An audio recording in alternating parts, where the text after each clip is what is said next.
Today's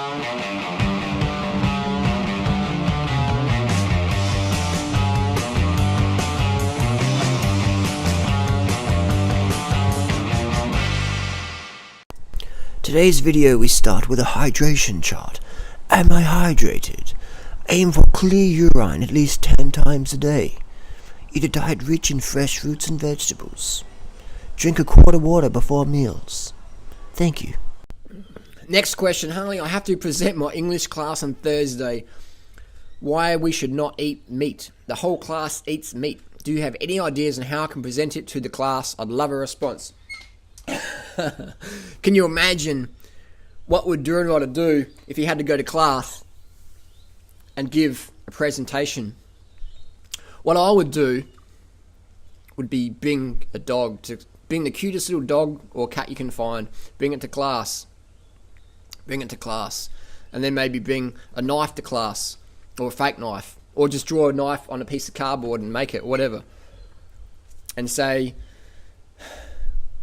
grab the dog in your arm, grab the fake knife, or the picture of a knife, and say, can anyone give me a reason why we shouldn't eat meat?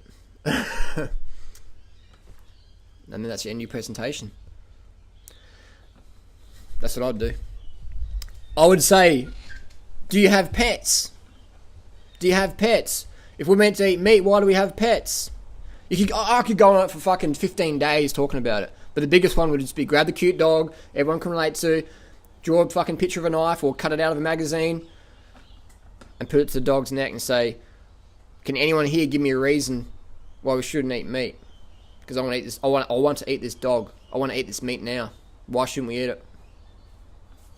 There you go. Done. Just be honest with people. Have fun with it. Blow them away with the truth.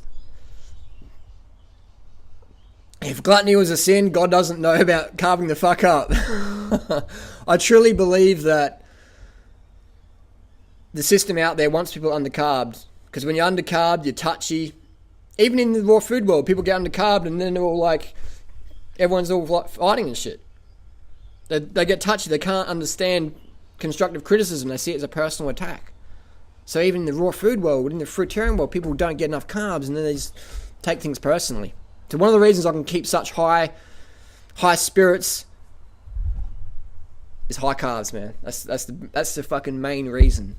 I don't start my day engaging, communicating with people until I got my sugar into me, because otherwise I can't communicate effectively. People say, "Oh, you're addicted to sugar. It's a fucking nutrient, man." Come out training with me. I'll deplete your glycogen, and then I'll put you on some mental health tests and see how you pass. You'll fail, because when you're glucose exhausted, you're on edge, man. So that's why I don't believe in emotional eating. Get your carbs in, and then communicate. Get some sleep, get some water, and then communicate.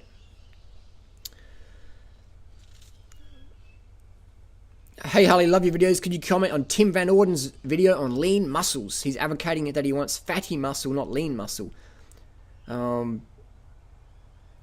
Tim's like me. He'll do controversial titles to get a bit of talk. Tim's correct in that the body does burn fat, but Tim will be the first person to admit that when he did the Mount Washington race and got put on a glucose drip, it was a glucose drip. It wasn't a fat drip. But yeah, no, me and Tim, we get along, and Tim's a great athlete and definitely inspired me a lot in previous years. I think you have to watch that video again and listen to the message Tim's really saying. He's spot on. He's right, and you need sugars to perform. Otherwise, when Tim ran out of glucose that time, and I think it was Mount Washington race. I think it was. He got glucose exhausted, and they put him on a glucose drip. And I've seen it happen to a lot of people. It happens to a lot of people. It happens to elite marathoners if they don't drink enough sugar. They get put on a glucose drip. A lot of elite marathoners take glucose drip the night before, so they don't have to eat much. So they can be super light, nothing in their stomach, but just be on a IV glucose drip, or just drink the glucose bags, the IV water, during the night time, so your glycogen stores are up. So Tim is both correct in that video, but he probably could have talked about it a bit more in depth, and talks about that carbohydrate is what fuels peak performance. as Tim proves, as being one of the best stair climbers in the world. Tim's doing that on sugars. You're not really burning much fat when you run upstairs. Does the salt from the sauce affect how many times you pee a night? And when looking at the label on the back of a jar of sauce, what should you look for as salt content? Thank you for your honesty and showing us what you eat day to day. Does eating cooked food slow you down the next day? Can you feel the difference between eating raw and eating cooked? Great question. When I'm looking at sauces, I look for under 300 milligrams per 3 ounces or 100 grams, roughly. Again, it's going to vary from people to people. You don't need to eat like I'm eating. If you want to eat just the fruits and the vegetables, that's the best. That's fine. That's great. If you don't want to do that or you can't get enough of it, then yeah, we've got backup plans. But I'm not saying ever that eating vegan pizzas is better than eating fruits, high quality fruits that's satisfying. But it can be a backup plan, can't it? If I eat salt at night time, yes, you urinate less during night time because salt, extra salt, holds water on your body. So if you want to get bigger, eating more salt can help you. If you want to be leaner and lighter, low sodium definitely. That's why all the models and boxers cut salt down before a photo shoot or a big fight, so they're a bit leaner, a bit lighter. Unless you're like a super heavyweight, it doesn't matter because your weight class isn't regulated. Thank you for your honesty. I like to be honest and transparent, 100%. Even if it gets criticised, I don't care. I want to be here for the people. I can handle criticism. I want to help. If you can't handle criticism, you can't fucking help people. Does eating cooked food slow you down the rest of the day, next day? I can't eat rice and stuff for breakfast or lunch. It's just too heavy. It's got to be a nighttime thing only. Does it slow down the next day? Depends what you're doing. If I've got to get up and do a 6 a.m. time trial, then eating raw food the night before is best. The day before is best. But if you're going to go out and do a long, slow day, it doesn't really matter.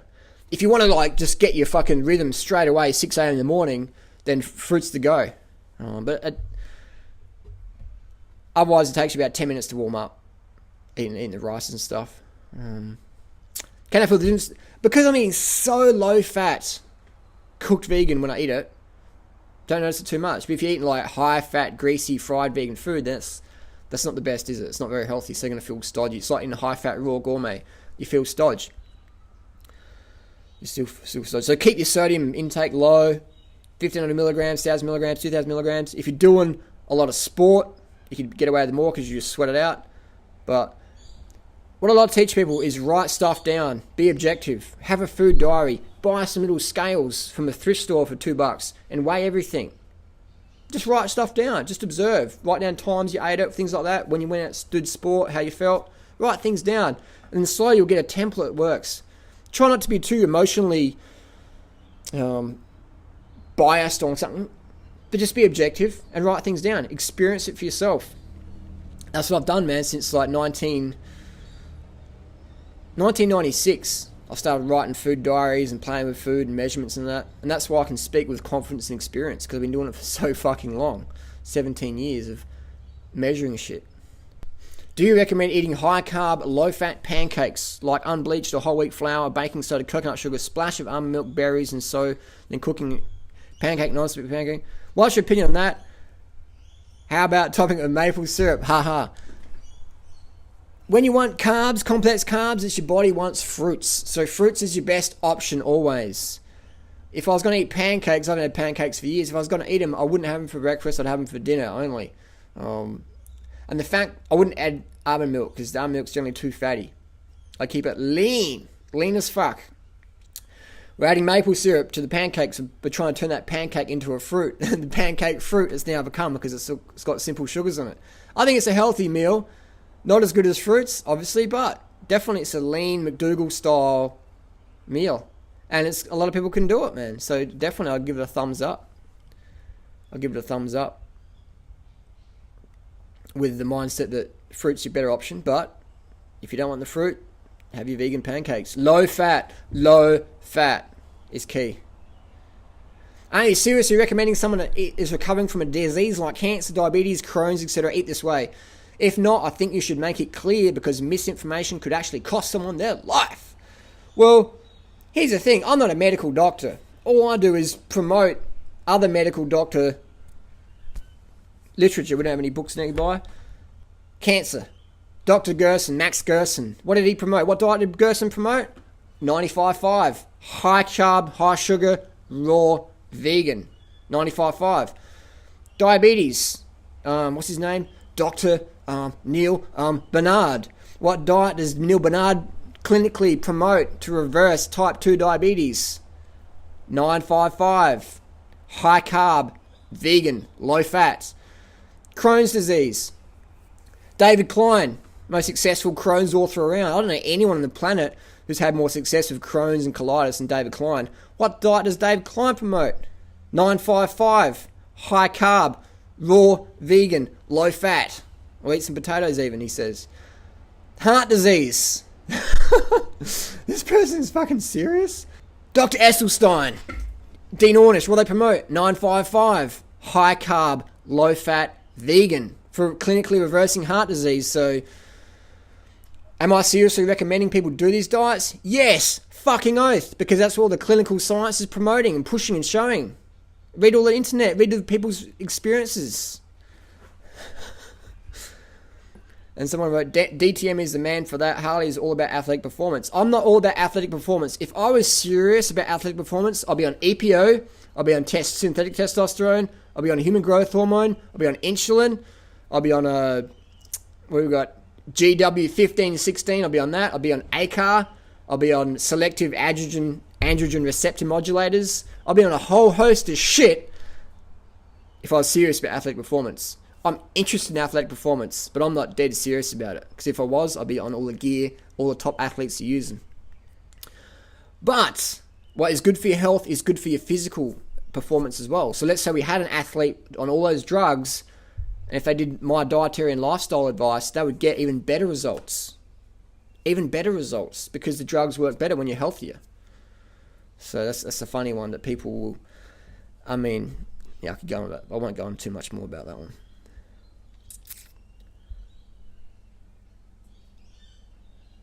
Harley, on your recent podcast with Ben Greenfield, you should have asked him outright if he thinks he could have any sort of half-decent performance on a low-carb diet without any stimulants. Would have been nice to hear a response to that question. I did a podcast with Ben Greenfield recently.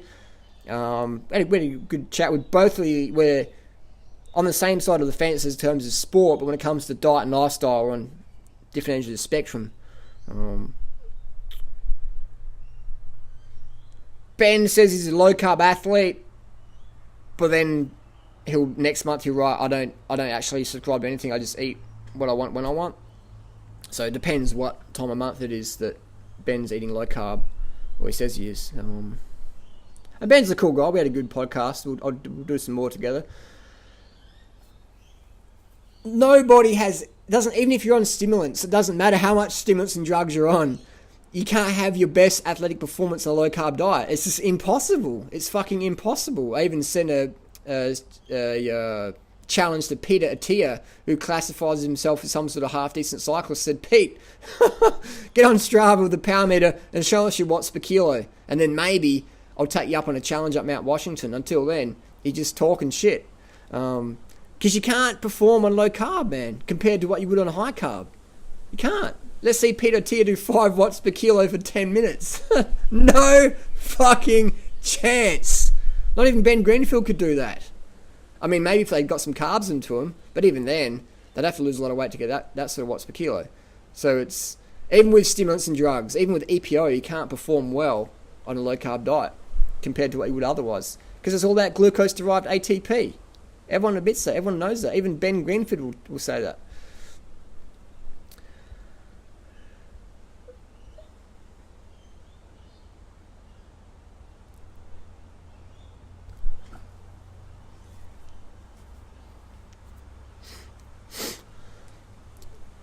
You should get your body fat percentage checked. Give us a real reading so we can see. This will prove that your method works for sure.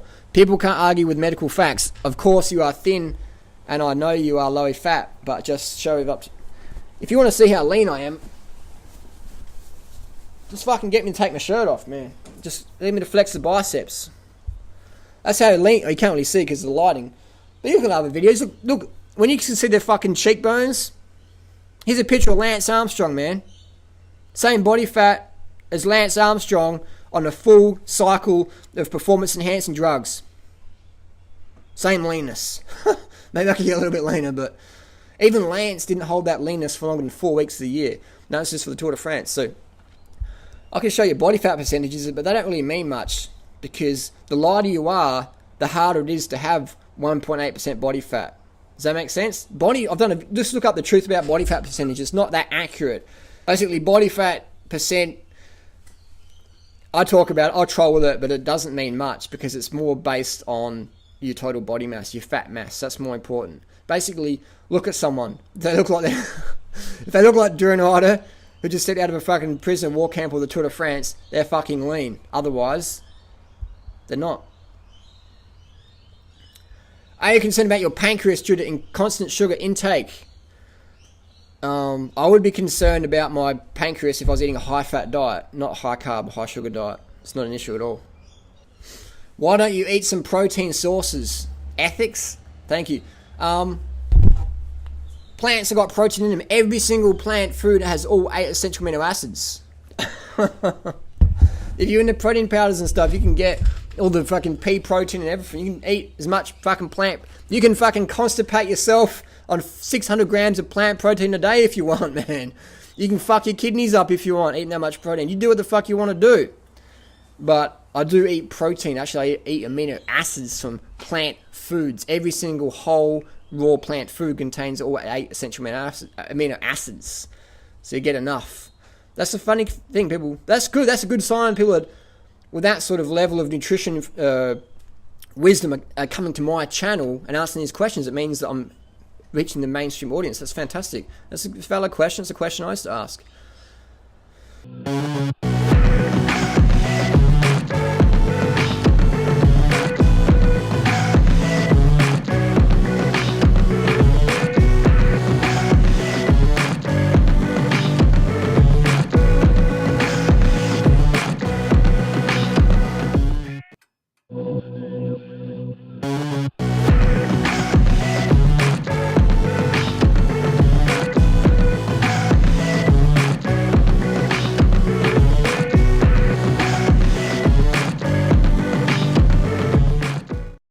Hold it in your cheeks just to chew it.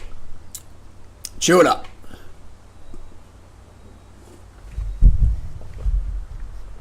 Mix your food with saliva. Definitely. Definitely. Chew your food, relax. That's what I love about the smoothie. I can have it on my desk, do my work. It's the ultimate time management food. Fucking awesome.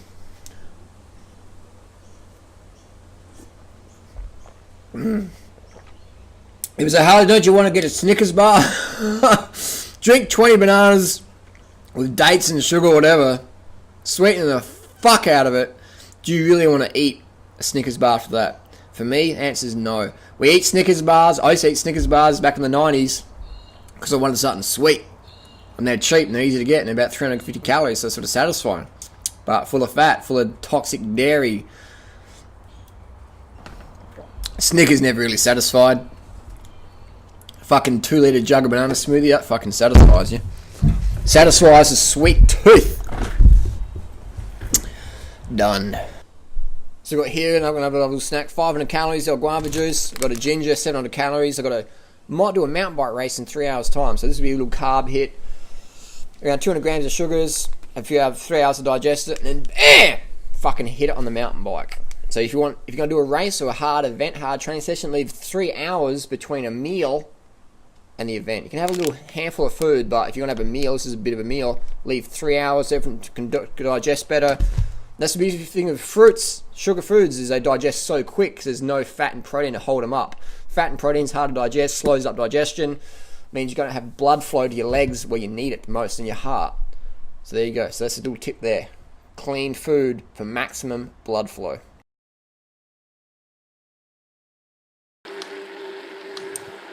So heading up for a bit of a spin, heading up the mountain loft. I was going to do a bike race tonight, but got to get a license. I haven't had a license for a while, so got a racing license.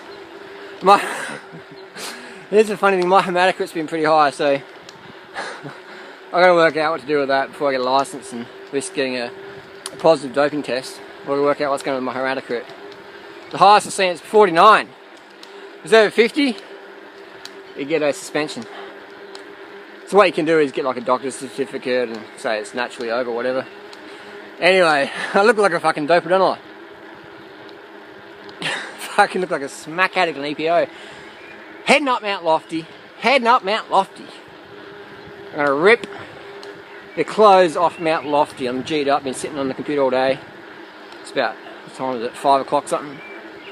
Gonna rip up Mount Lofty. Mount Lofty, I've got the record up here, 22 minutes 31 on Strava. No one has beaten that record. So today I'm gonna push it. Will I get a PB? I don't know. The wind conditions aren't the best, but I'm just gonna fucking unload on Mount Lofty. Having a discussion this morning with Doug, Mr. Doug Graham, about my videos. He said, I don't understand how you're eating pizza the other night, but then you said when you're eating pizza, the reason why you want pizza is because you don't eat enough fruit. So why, Harley, didn't you just eat some fruit? It's a good question. I just want to give the viewers some options, some backup plans, and explain that there's no such thing as emotional eating. If you want pizza, you need carbohydrates, so eat carbohydrates. Ideally, if you want, from the fruits. What often people do is they're like, just starving all day, not eating enough, come home and go, fuck, I'd like to get some pizza. And then so they get pizza and go, oh, I'm an emotional eater, you know, just eat some fruit then. Oh, I shouldn't really be eating, you know.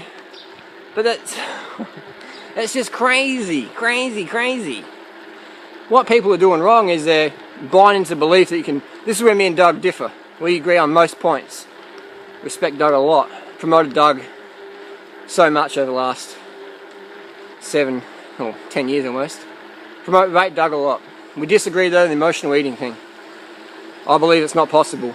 Example today, I've eaten about 3,000 calories, 3,500.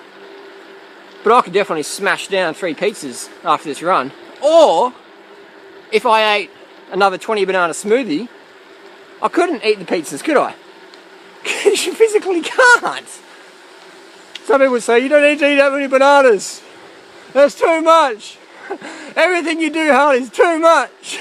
There's too much running, it's too high heart rate, it's too much. It's too much fruit, it's too much pizza. It's just too much. I live in a life of excess, what can I say? So, why am I eating pizza when we have the largest raw food website on the planet? I want to show people the importance of eating a high carb diet. And I'm broadening the audience. So, I promote both. Promote the high carb McDougall vegan style, promote the high fruit raw thing, 30 bananas a day, whatever you want to call it. We've got the largest raw food website out there. We always will, because we're so passionate about getting the message out there.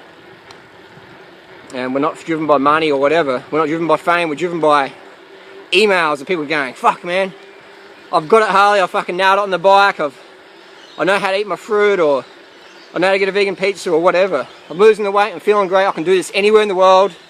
Thanks a lot. So that's why we give people options. Options for the win.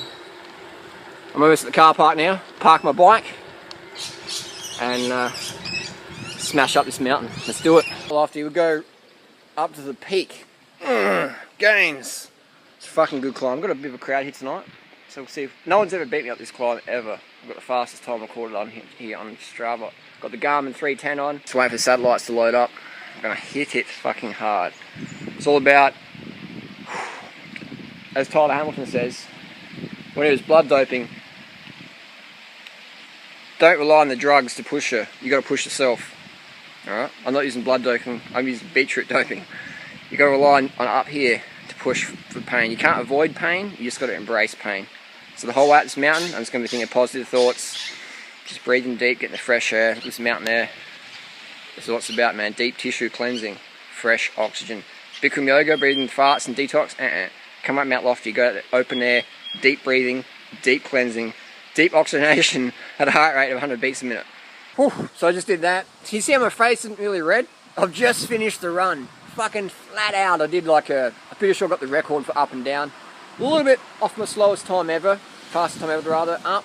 I'm going to go home now, upload the Strava, check it out, but I'm pretty impressed with how fast I ran for November. I've never ran that sort of fast a time in November. Normally I'm peaking around February, March, so it's going to be interesting summer. It was great. I just fucking love that meditation, just there's people on the track, you're going around, you're coming up on them so fast up the hill, they're just going, they get startled. I'm running up the hill so fast, they're just like, they can't get out of the way fast enough. They hear me coming, they're like, just so fucking undercarb, man, so fatted out, but it's good fun.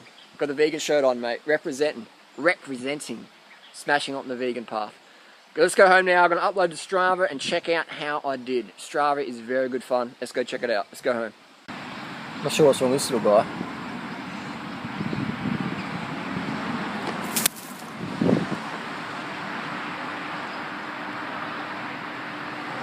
So here we are in Strava. I called the jog good arvo for a jog. It's more like a fucking sprint than a jog, but we were just trolling. So you can see I've got the course record on the Waterfall Gully to the Mount Lofty Obelisk and back. That means I've got the fastest time up and back. I'll show you what it means. CR means course record. It doesn't mean calorie restriction. Let's have a look at the overall leaderboard. Let's check it out. Waterfall Gully to Mount Lofty and back. So we can see the profile here. Goes up to the mountain and you got to go back down. My best time, Durianrider Vegan Power, 39.24. First person under sub 40 ever recorded. 293 people have done this run. It's good stuff. Good stuff. Let's just go back to the run and have a little analysis. This is the one that I like to look at. So this time I did 23.46. My best time is a 22.30. So this is a great climb because the wind doesn't really make much difference. So it's really good to see where you're at. So you can see there's 563 people and I'm king of the mountain on this one. And I tend to stay that way. So this is great. And this is the most popular running climb in South Australia. It's a beautiful climb and it's free. Just get up there and go. So Strava is a great little tool to see where you're at. It's good to track your training. So if you look at my heart rate, I never went into anaerobic. I kept it all aerobic. So that's just basically how I use Strava. It's quite a great little website. I highly recommend people get on Strava, get a Garmin, get on there, learn about your body, learn about how it works, and you'll want to take better care of it. So back home now, got my water here, just smash that down on the way home. We've got 3 pizzas for dinner tonight. I've got 2 more in the oven. This is what I call the 955 pizza. 90% carbs, 5% protein, 5% calories and fat. Very lean. I've got the recipe down below in the description text. Have a check down below. So if you want a pizza option, you always have this. People say, what do you reckon? Well, raw pizza, raw pizza, man, is just full of fat, full of grease. Always load up on the carbs, be it fruit or starch. So if you want to have your fruit, have your fruit. If you want to have your pizza, have your fucking pizza. I don't know what people are trying to do. Don't try and recreate a raw pizza if you want pizza. Have a fucking pizza. Or have some fruit. Bottom line. There you go. Let's get the camera going. Smash this baby down.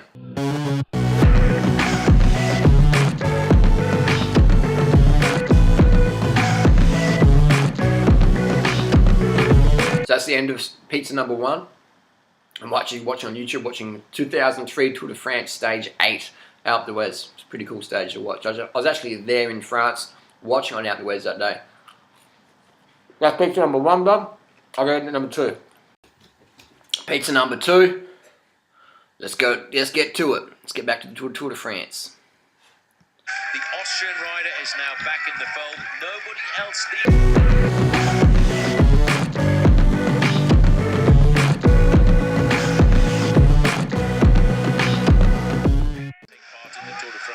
He hails from Sandy. Last piece, pizza number 2.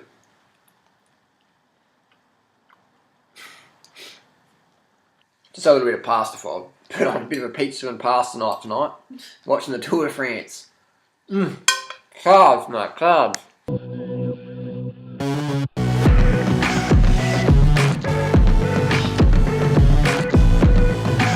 Right, let's go get some pizza. Let's finish it off. Pizza number 3. Pizza number 3, put on a jacket. Good cheekbones. Carbs make you fat. Carbs load on the body fat. Look at Wheat Belly. I saw David Wolf did a little promo for his little longevity warehouse, or whatever it's called, longevity conference. And his guest speaker is William Davis, the bacon and egg producer, the bacon and egg promoter. What a joke.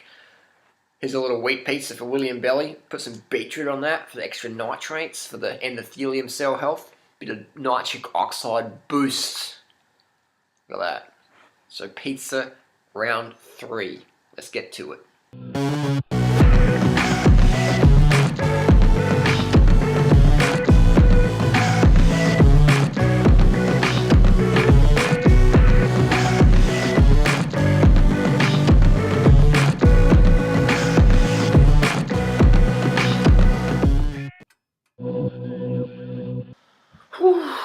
Last little bit of crust. 3 pizzas and a bit of pasta. Pizza pasta feast. Man, I am done. Satisfied. I'm ready to go to sleep. I'm going to go outside. Maybe clean the backyard. Have a bit of digestion, stand up, and hit the bed. It's almost 10 o'clock. A little bit late eating. Been up since 5:30. Ideally would have wanted to finish eating around 7 o'clock, but we did that run instead, so it's all good. Back to start again tomorrow. You see them? I'm knackered. I am knackered. I feel so satisfied. Oh, what a day. What an awesome day. See you soon.